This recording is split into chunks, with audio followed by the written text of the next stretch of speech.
Thank you all for tuning in. Welcome to Bywire Interviews. I am exceptionally pleased to be joined today by the former chief of EOS Nation, the leader of the EOS Network Foundation, and frankly, the savior of EOS, Yves La Rose. Welcome to Bywire Interviews. How are you doing today? I'm doing really good. Thank you for that introduction. I wouldn't say that I'm the savior of EOS. I think all of us still being here are saving EOS, but thank you for that. Yes. Well, I really appreciate you giving up your time, and it's a Friday night, and I really appreciate you doing this interview with us and giving us an exclusive. So thank you very much for that.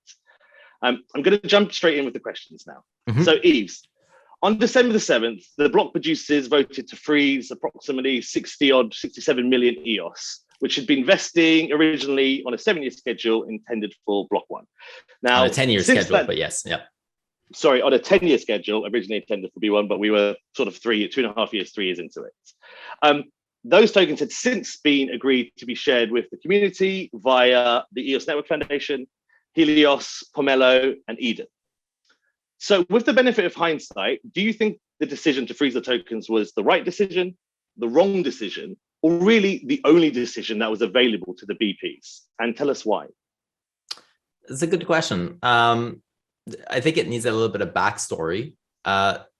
When the chain launched, the block producers that launched the chain launched it with the notion that Block.one would be contributing to EOS for a period of 10 years. The idea, and this is recorded and representatives of Block.one at the time were also recording, the idea was that you would have skin in the game. Everything was based around skin in the game. If you have skin in the game, you are more incentivized to be able to participate. And that was kind of a carrot that being dangled. So the idea was that those tokens rightfully belonged and legally belonged to the network itself. And the network was essentially paying Block.one over a period of 10 years to remain in the ecosystem. Block.one being one of the largest, essentially, employees, if not the largest employee of the network. In big part, it was for Block.one to fulfill its commitments that it did during the token sale. So we all know of the, let's say, the $1 billion investments back into EOS, as well as then a key component of this was the EOS.io code base. So the continual development and maintenance of core code on EOS.io.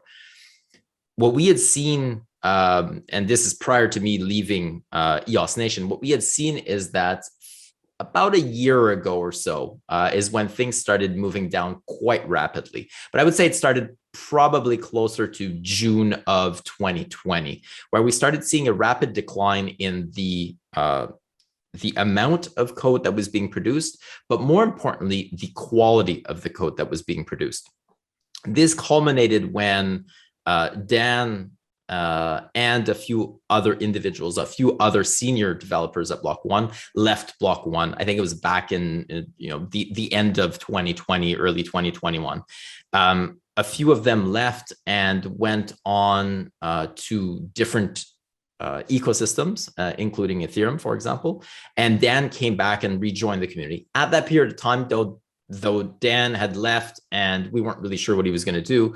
But what we did see, so from my point of view as a block producer at that time, was that it really left a void in the code that was being pushed by Block.one, leading up to the first release of 2.1 and eventually 2.2, which I think is still in release candidate. So it's important to put that in perspective, because leading up on when we just look at, let's say, the date of December 7th and such, we're really talking about more than a year in advance of a decline of the last peg that Block.one was standing on from the network's perspective in terms of their contributions to obtain essentially that payment of those tokens. So the premise always being those tokens belong to the network, they belong to the community, and they're paying Block.one to fulfill a particular function. If you remove the parts that are a little bit less tangible, a little bit less concrete. So if we're talking about investments in the ecosystem, or we're talking about investments, for example, in voice and such, where you can't really fault somebody from trying to do something and it simply doesn't pan out, it doesn't work out. The one thing that was always a constant, and the one thing that wasn't subjective was the code. And as that started declining, ultimately leading to summer of 2021, where you can even look on GitHub, where there's practically no code being developed. And then the code being developed at the time, if you're a block producer and you're receiving the code from Block.one, you can see that every single time that you receive code, it needs to be recompiled. There's errors in it. There's holes in it. It's just every single patch that came out had issues and more issues and more issues. It was obvious that Block.one no longer has the developers in terms of numbers to be able to take care of that responsibility. But more importantly, in terms of seniority of developers or quality of developers, that they're completely gone. Basically, there's nobody left, and the few people that are left, because there are some that were still good, not enough in numbers, and they've been ported over to Bullish. So we see that this decline is happening over a period of time. You kind of fast forward and the ENF stands up. I'd left the ecosystem at that point. I'd resigned from EOS Nation. And after the resignation from EOS Nation, it really gave me a time to reflect on what was needed in the ecosystem. And a large part of me felt like I'd failed because I was in a position to be able to affect change. And I had not. I did what I could as a block producer, but in that particular capacity, my contributions were limited, and the scope of change and the scope of influence that I had was somewhat limited. More particularly, the budget is incredibly limiting. As a block producer, you're running at a loss. The block producers are not making any type of profit. The luxury of being in the top 21 is very much opening doors to be able to do other things, but it's not for the financial aspect of the top 21 itself, which is why you see that they're principally larger entities that are in the top 21, simply because this is not the revenue generating part of their business. This is either reputation, like it was for EOS Nation. And so it opens other doors, or it's just a part of their business because they do that for other chains as well. So we have block producers in the top 21 that, for example, run on 50 chains, 60 chains. This is a function that they fulfill, and they do it very well. So the block production side of things, if you look at EOS, the mainnet, consistently block availability is around 3 nines or 4 nines, and some block producers are even at 100% if you look at month over month. So essentially, block production is incredibly well done, and the chain is attacked consistently. So it's not like it's an easy job, but it's not really rewarding in the financial sense. So you fast forward during summertime, ENF is created at the end of the summer, and it's clear by then that the token holders, through the means of consensus that we have, are indicating more frequently, publicly, privately, on one-on-ones, in group calls, in Telegram channels, essentially that they're not content with the role that Block.one is playing anymore, and that vesting should be stopped. Essentially, the payment should be stopped. So the tokens were not frozen. And this is really important. I believe that, yes, the narrative and the idea is what, as you said, for example, tokens were frozen. The reality is that's not the case. And that matters. The code actually matters. We're not talking about just a narrative and a clickbait, and we're not just talking about words. There's actual code behind that. The actual code behind it is a very specific part of code. It's in the system contract. The system contracts are literally the job of the BPs. That is the only thing that the BPs have essentially as their main responsibility is to maintain the system contracts. And in the system contracts, there's one account, there's one entity. It's not even the account. There's one entity that is beneficial of a system contract vesting, and that is only Block.one. The system code was essentially, it's a one-liner. There's a timestamp, and the timestamp was set for 10 years from now, from June 8th, 2018. And that timestamp was simply changed to December 7th, 23:59 UTC, I believe. And so all it is that the vesting stopped. You're an employee. I'm no longer paying you as of that date. Is really all it is. The tokens are still there. The tokens have not changed. The account has not been modified. Keys have not been changed. Block.one still controls their account. They've since even used the account. They've transferred funds out. Nothing's been changed. It's a system contract change for that particular function. And the code as it has been deployed was deployed vanilla. So when Block.one gave the code back in 2018 to deploy, that part of the code was never touched. No other part of the code was deployed. Essentially, the chain launched vanilla. Nothing else was changed. And so even the words that are in that part of the code clearly say that it's a vesting over a period of 10 years. It doesn't mention it's a lockup. It's clearly a vesting period. And the code itself, even the actual code line, is vesting. They could have called it whatever they want. They specifically called it vesting.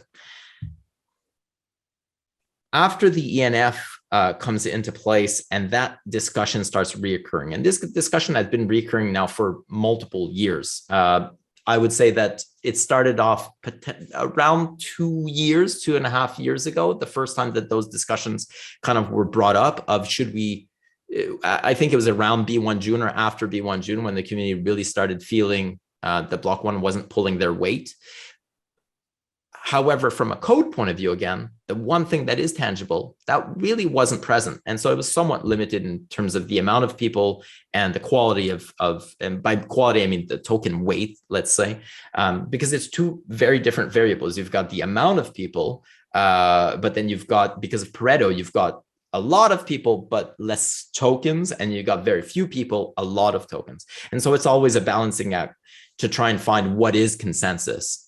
So we do have a consensus mechanism, which is the top 21 BPs, and all it takes is 15 out of 21. That is the actual code part of things, but consensus is more than that. Consensus is basically the sum of all of that. It's the sum of the tokens. It's the sum of the discussions. The sum of the amount of people and such. And we're starting to see that ramp up at the end of the summer. We're starting to see it ramp up in September. And ultimately leading to the block producers essentially had decided, and Brock made a mention of this in the interview that you gave to him, that these discussions had been happening with him in the picture from, let's say, March and April. The block producers at that time decided this is the third or fourth time that we are told from Block.one that they will come at the table. The first time was May 4th. The second time was June 1st. At this point, Block.one is not coming at the table. We're just getting strung along. They're incentivized to keep dragging this out because they get paid daily, and it's just less trouble for them. Essentially, EOS is a liability to them. The more that they can just let this, the more that this can just not be an issue, that's what they're going to do. And so this is the third or fourth time where Block.one misses deadlines. It's really important to put it in context because the block producers have gone through this and the token holders have gone through this repeatedly at this point. The idea that it's coming, it's soon, it's coming, it's soon. We've heard that over and over and over publicly, but we've also heard it in the background. Being a block producer, we've seen it firsthand with code. We've seen it firsthand with the negotiations that ultimately didn't lead anywhere. So at this point, the ENF is formed.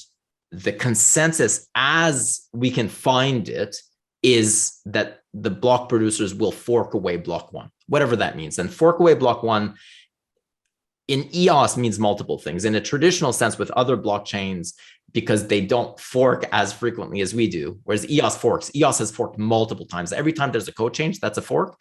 And we've even had a hard fork, which is version 1.8 when we onboarded onto version 0.8. So the meaning of a fork in EOS is very different than the meaning of a fork in other traditional blockchains. That's one of the functions and one of the features of EOS was the idea that you could fork without having to recreate a token every time. So that if you were a large corporation that had deployed on EOS and the consensus mechanism decided that the chain was taking a different direction for whatever reason, that you as a business did not have to go back and figure out which chain do I want to partake in? Will my token change? Will my smart contracts now need to point to a different chain or a different token? Basically, that's a function of EOS. That's the whole point of EOS, is that EOS can iterate quickly and it can change itself as it's going along. So I think the imagery that was used was that it was like changing an engine in mid-flight. EOS has that capability. The block producers, as well as kind of the general community consensus of community holders, private groups, public groups, AMAs, everything is just going on. This is kind of the sense that I'm getting as the ENF. And my role as the ENF is really to try and gather all that information and then to validate with those that actually have tokens to see if whether or not there is indeed support, because ultimately that's where the change needs to occur. There needs to be a 15 out of 21 consensus for that to occur. And that was the consensus. And so on November 3rd, or leading up to November 3rd, then subsequently on November 3rd, I make the speech where I say that essentially the chain is looking to fork away from Block.one, and that through the means of consensus that currently exist on EOS, that has reached consensus, and that's what's going to happen, that the token holders, the community, believes that this is better for the chain because Block.one at this point is more of a weight than anything else. The general consensus outside of EOS as well as inside of EOS is that Block.one made some misrepresenting comments during the token sale, some of it perhaps being non-intentional, therefore needing to negligence, but some of it at some point after the token sale being intentional and likely intentional, and therefore leading to fraud. And so those were the comments that were made during the November 3rd speech. Very quickly after the November 3rd speech is when we hear of Block and Helios. So I believe, if I'm not mistaken, that's around November 6th or November 7th. And I laid out that timeline in the statement that I made a week ago. That's when we hear that in the background, Block has not stopped essentially trying to negotiate with Block.one, and that he's come to a deal, or he's come to an intent of a deal, and that Helios was going to be launched, and essentially Block is going to be acquiring 37 of the 67 million remaining vesting EOS. The fact that Block acquires tokens was never an issue. The idea, however, that was the issue and that was the concern, was that those tokens belong to the network. They legally belong to the network, and they rightfully belong to the network. And the block producers have been now for months seeking counsel. They actually have those opinions. They've been working with multiple people on this front. And so they were, as of November 3rd, going to fork away from Block.one. That decision had been taken. And the idea that was going to happen in or around November 18th. November 6th, we hear of the announcement or November 6th or 7th, we hear of the announcement of Block. And essentially, those tokens that are rightfully the networks and legally the networks, from the network's point of view, have been sold. And so Block.one has sold assets that it does not rightfully own. The discussions ensue. That's where Brock and Brendan fly to Ottawa. We have those negotiations. What the network wanted, and what the network always wanted, was if you want the rights to those tokens, you must purchase those tokens. The network will make available those tokens for you if you so wish for an OTC deal. We'll make an actual deal. You can get them at a discount. We'll remove the vesting. There will no longer be a social contract attached to those tokens. Block.one, you'll be able to make Brock whole. Brock will be in the mix. Everybody will be essentially happy. Block.one clearly not happy with this deal, because now they have to pay something. And so that's where all the negotiations go back and forth throughout that month of November. And ultimately, Block.one, the only thing they put on the table is the IP. This is the only thing that they said that they were willing to put on the table. However, the IP is not theirs to put on the table. So they can't even make that promise. They can't even put that on the table. From the network's point of view, right? And again, the discussions that were occurring were happening in very good faith. So from Block.one's point of view, those tokens belong to them. So from Block.one's point of view, they're giving 30 million tokens away to the network and potentially the IP. From the network's point of view, the network is giving 37 million tokens away to Brock, or sorry, not to Brock. The network is giving 37 million tokens away to Block.one. Block.one is choosing to do whatever they so wish with those tokens, and they sell them to Brock. But the network doesn't receive Block.one shares in return for those 37 million tokens. So really, the network is ultimately, the idea, paying 35 million EOS tokens for the EOS IP, the EOS IO IP. The block producers, the majority of the consensus, from what I can tell, was that the block producers were not satisfied with this. This was not good. The block producers did not value the EOS IOIP at that level at all. And those discussions were had with Block.one. Block.one believes that IP is extremely valuable, but ultimately that's kind of the base, right? That's what's being traded ultimately was 35 million, because it's 37 minus the 2 that were liquid, 1 that was going to Pomelo, 1 that was going to Eden. So 37 minus 2, 35 for the EOS IOIP. All the block producers wanted at this stage, again, is we know that it's going to take time because you don't have the IP. The IP mistake, they sold it or they gave it to Bullish. We understand that. So we know that you cannot transfer the IP, and the IP will likely take a while to transfer. We understand this part. We're not looking for the IP to be transferred by a certain date. We're looking for you to make a public statement that would essentially signal intent of wishing to work with Bullish in order to secure that IP, in order to be able to give it to the network. That's all the network wanted at that point. However, the network really doesn't want that. The network kind of defaults to that. The network essentially settles on that because that's the only thing that's put on the table. And the alternative was stopping of the vesting. Stopping of the vesting potentially comes with social risk, media risk, legal risk, obviously potential breakup of Unity, splitting up the community again, potentially losing Helios.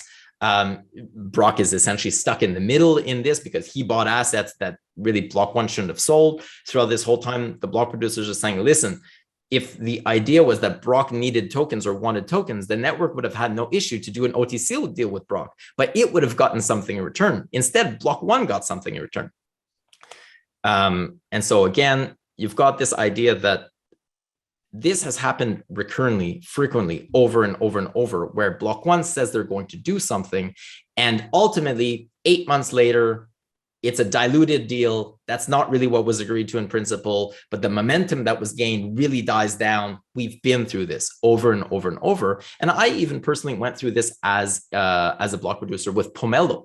Pomelo took almost a year from after intent to launch, to announce, sorry, not to launch, to announce, and everything was diluted. And during that period of time, the momentum that was gained at that time, if you recall, there was a WPS that EOS Nation prepared and presented, and it had gained, I believe, 38 signatures or somewhere around that, 36 to 38 signatures. It was by far still to this day, the most widely approved change to the network or proposal to the network that has ever existed. All that momentum that was gained from Rio on to those MSIGs, it was a series of 4 MSIGs, 2 of them had passed. Basically, that died off afterwards because Block.one again came to the table. Listen, we don't agree with this particular thing, with this particular proposal, but if you work with us, we'll work on something that we do agree on. There's going to be more funding. And again, we can come together as a team, as a unity. The idea was, well, is it more powerful to be one, or is it more powerful to kind of just go on our way? Again, Block.one is a very large player. It's likely better to have them with us than not with us. But we've been through this over and over and over. So then leading up to December 7th, at that point, Block.one very hastily decides to make the announcement, the press release on a Sunday night at our request. Listen, you need to make this public. You need to make the intent public. We've been through this before. If you don't make it public, we know what's going to happen. This will not be on your priority list. You've got a bunch of other things that you're doing.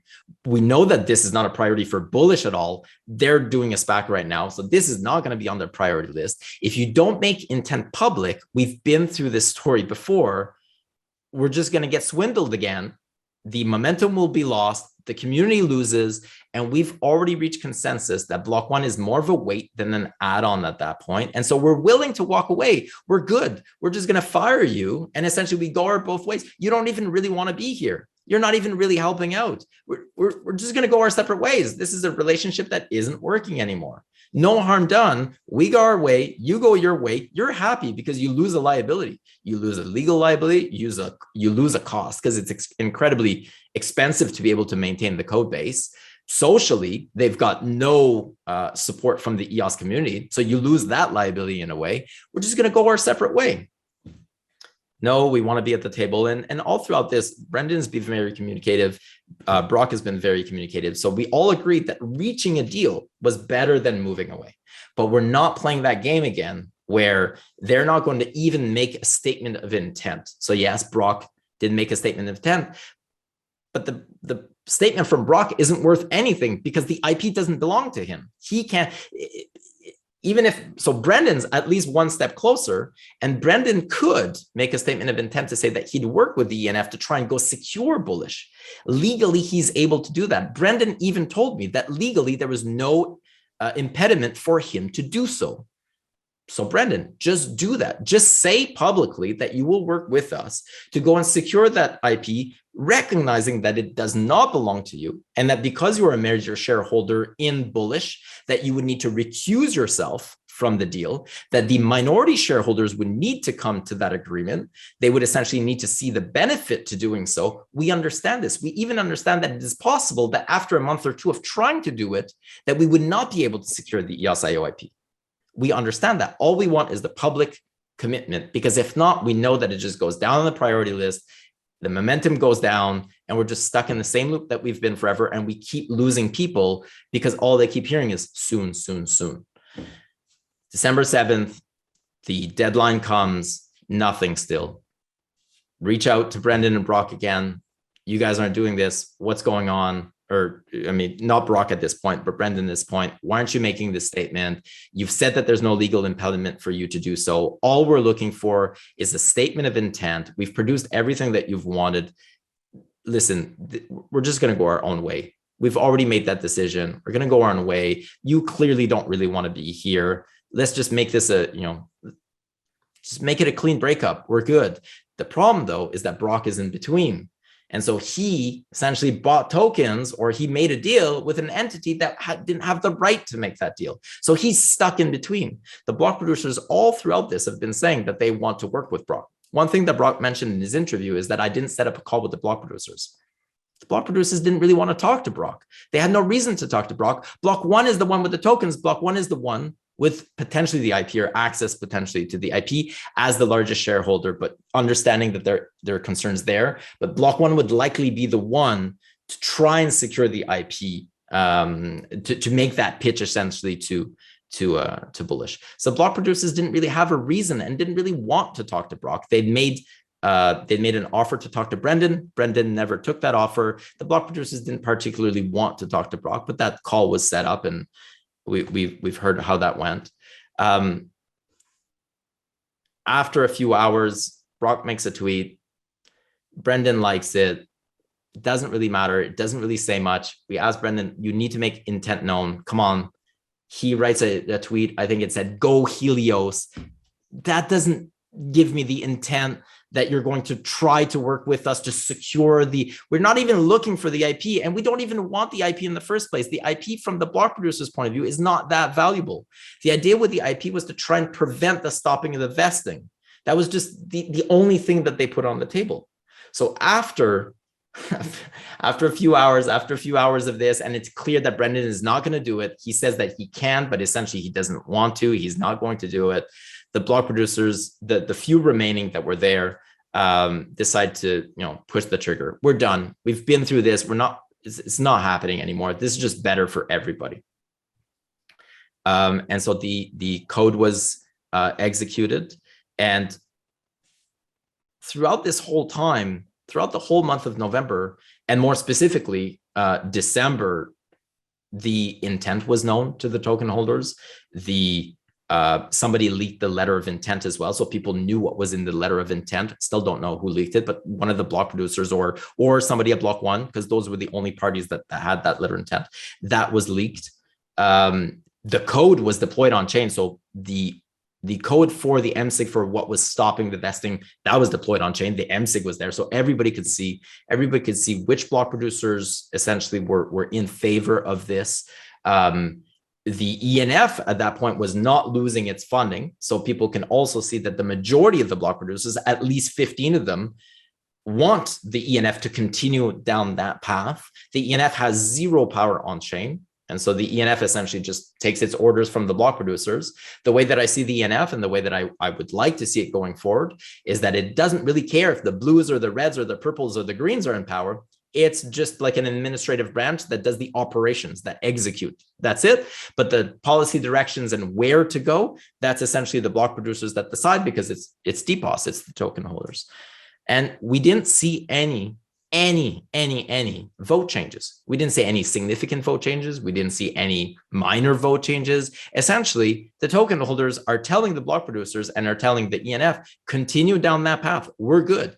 And the idea that there were no AMAs or that there was no consultations, that's also false, because that discussion has been ongoing since Dan's post on May 4th or May 5th, very, very, very publicly. So we're talking about 7 months at this point of token holders, community members being able to weigh on this, various polls, AMAs, token changes, I mean, concrete, less concrete, direct, indirect. And so the block producers made that call. Was it the right call? I do believe it was the right call. I think it is, and we saw after there was very little movement. Again, Block.one congratulated the network for taking its autonomy and taking its independence. The token holders, we've seen that they've rallied quite a lot. The community has rallied quite a lot. The media has rallied around EOS now fully becoming a DAO. We've seen more media on EOS in the last month and a half than we'd seen in the last 2 years prior to that. A lot of naysayers that were in the past very much vocal against EOS, so we're talking about media outlets, are now seeing that or have now been sharing their position that, oh, wait a minute, EOS wasn't Block.one, or EOS is no longer Block.one. That makes us, very much excited about the future of EOS again. And so, was it the right move? I believe it. I believe it was. I believe that through the means that we have to achieve consensus, that was the consensus of the token holders. If this is not the case, the token holders should speak up. The community should speak up. There's a means for them to do so. The ENF is investing in trying, and the block producers essentially are investing in trying to improve the current governance mechanisms. The first investment that the ENF did was through Eden. I'm now working hand in hand with Dan to try and essentially Eden 2.0, like, where does this thing go? How can we accelerate that growth? How can we transition towards a consensus mechanism that perhaps even better aligns or reduces or increases the overlap and better aligns the will of the token holders and the essentially those that govern the chain, because that's ultimately what we're trying to do. Let me just go back to a couple of parts there. That was a really fascinating and really clear description of what happened, and it was really interesting to hear your side of the story, because it's different to the other stories, the other side of the stories I've heard, and it's really important to have your voice on record. So I really appreciate that. I just want to go back to one part, and then we can move over from that. Now, during one of your one-on-one calls with Brock, Brock is alleged to have made some death threats to you. Now, first of all, I'm very, very sorry that this has happened, because there should be no place there's no place for any kind of threats or any kind of intimidation of business. That's just completely unacceptable. So that happening to you is completely wrong. So I'm sorry that has happened to you, first of all. But as you know, I don't know if you've seen some of the interview, but Brock has, well, he says he doesn't recall saying those things towards you, but he does accept that he was emotionally charged at the time. But he also doesn't outright deny that he said those things. He says he could have said those things. So I just wondered, are you able to confirm today what he actually said, what the context was, and how that made you feel? And really, can you see yourself moving on from this and maybe working with him again in the future? So Brock and I, at this point, leading up to that call, have been speaking almost every day and multiple times a day, and sometimes back and forth a couple of times in an hour type of thing, where he's talking to Brendan, I'm talking to Brendan, we're then talking to each other, and then going back to the block producers, and then going to some token holders that are not block producers, that are large token holders. I'm reading, I say this all the time, I read all of the Telegram chats all the time, all the Discord now, all of the channels that I'm in, I literally read every single channel. And so we're doing this back and forth, back and forth, back and forth. Brock and I are in constant communication, text, as well as phone calls. And so that phone call that we had, which was just a one-on-one, which wasn't unusual. So people are asking, why didn't you record that phone call? Because this is number 200 in a row. Why would I record number 201? Brock and I at this point have been working together extremely well. And I will say that I don't agree that where he said that this was the first time that a call was heated. Calls have been heated in the past, because I don't agree that negotiations shouldn't be, that there shouldn't be pressure, or that they shouldn't be heated, because people are passionate. The part about the death threats, yes, I think that that's a sand in the line, threats in general, but being emotional and being heated, that wasn't the first time, and I would say that's good. I'm good with that. That's normal, especially when we're talking about negotiations of this magnitude. I think it's to be expected. So when Brock and I got on the call, he was clearly upset. Was really upset. The call, essentially, I was quiet for most of the call, as he was kind of giving his, he was kind of unloading, venting, which is completely acceptable. And that's where he mentioned that he said that I hadn't organized the call with the block producers. That's fair. I had not, because they weren't interested in talking to him. That's the reality. I'd offer it. They weren't interested. They wanted to talk to Brendan. Brendan wasn't looking to talk to them. And I think he even mentioned that Brendan was afraid that the call might be recorded and such. And yes, we had talked about that. We had talked about that with Brendan as well. That's why we wanted to do meetings in person. Unfortunately, we were only able to have one meeting in person. The second one never materialized due to travel restrictions, COVID, availability of plane and pilot. It was during the week of American Thanksgiving and such. And so ultimately, we did start having discussions, but only a few weeks. So around November 24th, I think, is the first time that I spoke to Brendan on the phone, because prior to that, he wasn't interested in doing that. He wasn't interested in getting on a call. And so I would agree. And I would say that the majority of what Brock said on the interview, I haven't finished watching it, is very much accurate. And so at that point, the block producers didn't really want to talk to him. So he did address that. He thought that was a failure on my part. I'll take that failure on my part. I could have forced the block producers to do so. I could have highly incentivized to do so, but they weren't interested. They didn't see that as something that they wanted to do. After that part is where he became very, very emotional. And he specifically said, and I vividly recall, he was talking about what would happen to the 67 million tokens. And to my knowledge, the 67 million tokens will simply remain there as a vestige of, to a certain extent, a failed experiment. And so those 67 million tokens will remain there. They won't move. They will stay on chain as they are right now. Ultimately, the vesting could restart. It's simply turning on the switch again, changing the timestamp again. But as far as I can tell, they will simply remain there. Nothing will happen to them. Tokens don't really matter because there's inflation. So you can, if you really want to, create tokens. So this idea that the economic part of the deal was set from the block producer's point of view, from the network's point of view, not really, because tokens, with inflation at 2% right now going into saving, in 2 years, you have liquid 40 million tokens. We're talking about 30 million tokens after 7 years vesting. So tokens are not really a big deal. If the right incentives are there, and if then there's consensus on how those tokens would be produced, etc. We've never had an issue with tokens on EOS. We've had an issue on how to spend those tokens on EOS, or who should have the right to spend them. That's ultimately been our issue, not the tokens themselves. And that's when he mentioned that if any token, if if any of those tokens went to ENF, essentially, if I got my hands on any of those tokens, that he would bury me alive, that he would make sure that I not see the light of day. And then the third part, the break your neck, he repeated on 2 occasions.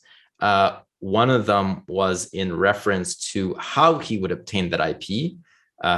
And he made that during the BP call, where there's about 25 people on the call. I think there's at a maximum, at some point, there were 23 BPs represented on the call. That's how he would obtain the IP, that he would essentially get on Block.one's neck and break it. And then during the call with me one-on-one, it was the same thing, where if the ENF gets its hands on those tokens, that he would, get on my neck and break it. And in it by itself, if somebody said that out of the blue, I don't think I would take it seriously. But Brock has this tendency to highlight repeatedly, and I agree with Brock. I did not think that Brock was malicious. I think that Brock has really, really good intent for EOS. I've mentioned this publicly. I've mentioned this privately. I've mentioned it to him on multiple occasions. I really did think that we're all working towards doing what we believe is right for EOS in the way that we're capable of doing it for EOS. We all have different skill sets. Brock has a tendency of saying repeatedly how powerful he is and what access he has, and how he even said it on your interview, how he essentially works kind of in the background and such. And so when that was said to me in the context of I'm extremely powerful, I can move mountains, and I will essentially, make sure that you not see the light of day, and et cetera, et cetera. It was quite threatening. I actually, it really took me aback. Time kind of slowed down. I don't know if this has ever happened to you, if ever been you've been in a car accident, or if you've ever been in a break-in, or when something happens where adrenaline is pumping and everything kind of just slows down. It was very much one of those moments where I was taken aback. I wasn't sure if what was happening was real. It took me a while to actually kind of digest what had just happened. I think so block producers during the subsequent call also mentioned that it took them a little while to kind of digest it. Did that just really happen? Because it was really intimidating and it was very direct, and it really went against every single other call that we had had. We had never had that level of interaction. I would say we've gotten heated in the past. We've had very heated, passionate discussions, but none of them that had crossed the line like that. That was definitely the first time, and the only time. He says he doesn't recall it. He sent me an apology afterwards. I forgive him. I do believe that he was passionate. I don't necessarily think that he meant it. He did say those things though. So despite me forgiving him, that does not excuse that should never have occurred. That was not acceptable. And I told him that was not acceptable. That crossed the line. You may not agree with what happened, and you may have been personally affected by what happened, but it does not make it acceptable to tell that to another person at all. You mentioned 2 things in your interview. One is that, or I guess in the teaser, and I haven't finished the interview. So you mentioned that he had said something about POTUS in the call with me. That is not the case. That was said in the BP call. And that was in the context of a discussion about the menorah at the White House. And so that was not in the call with me. He also mentions in the interview, if that really was the case, why did I then essentially agree to coordinate the block producers to set up another call? For 2 reasons. One is I was actually kind of scared. I had not recorded the call. This was kind of scary. I felt intimidated. And I got on a call with the legal team. I explained this to them, what had just occurred. I asked them whether or not I should organize a call, whether or not they should be present on the call, what I should do. Ultimately, we decided that this was likely just a heated moment, and that if we organized another call, and if this was indeed his MO at the time, if we had 25 people on the call and he did the same thing, I would not be alone. Or this was really just a heated call, and we get on a call with all the block producers, and he actually brings something new to the table that's not just the IP, that maybe Block.one is now willing to actually buy those tokens from the network, as they should have from the get-go if they wanted to sell them. We know that the second part didn't happen, and the first part happened. It was extremely...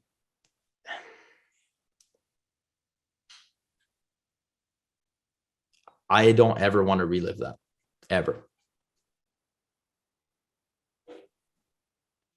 Well, I'm really sorry that that's happened to you. Has Brock given you any assurances of, or any assurances that that was a mistake, that won't happen again, and he didn't mean it? I know he mentioned it on the call, and he's obviously given you an apology, but has he given you any reassurance that makes you feel like, I'm prepared to move on? Because you're being very magnanimous about it, and to be fair, he's at fault if he has done this. So has he given you any assurances? We haven't spoken since the apology. I told him that I forgave him. I think it's important for everybody to forgive each other in general. I think that that's important. I also recognize that in my position right now as the head of the ENF, that what I do or don't do has consequences and has echoes throughout the ecosystem. I think that it's important for us to move past this. I've told Brock as much, that I think that it's important to not only forgive, but to let go. And I mean that. I think we need to let go of this moment. I think we need to move towards kind of the next chapter. We need to continue the work that had been going, or that had been happening, whereby for the first time in a very long time, if not forever, on EOS, we've got mechanisms for people to be able to be compensated for the work that they do. We've got accountability mechanisms within those sources of funding. We need to continue down that path. That's what's important. This drama and what happened is not important. It's important for everybody to want to move on.